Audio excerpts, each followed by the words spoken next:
Kimda kim bir kunda 100 marta la havla va la quvvata illa billahil aliyyul azim deydigan bo'lsa, butun umr kambag'allik nima ekanligini bilmay o'tadi. Agar Alloh sizga ne'matlar bersa, alhamdulillah deb ayting. Allohga hamdlar bo'lsin.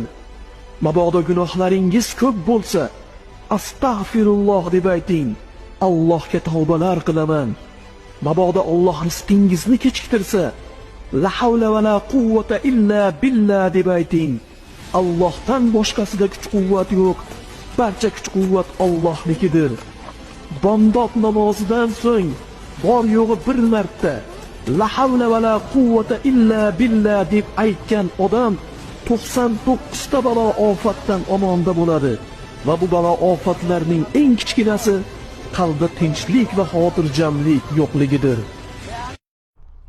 Kimda kim bir kunda 100 marta la havla va la quvvata illa billahil aliyyul azim deydigan bo'lsa, butun umr kambag'allik nima ekanligini bilmay o'tadi.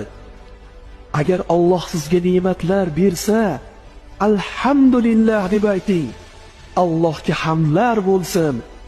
Mabodo gunohlaringiz ko'p bo'lsa, astag'firulloh deb ayting. Allohga tavbalar qilaman.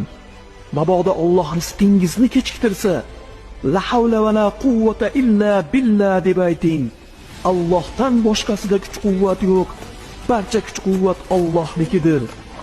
Bomdod namozidan so'ng bor yo'g'i bir marta la havla va la quvvata illa billah deb aytgan odam 99 ta balo ofatdan omonda bo'ladi.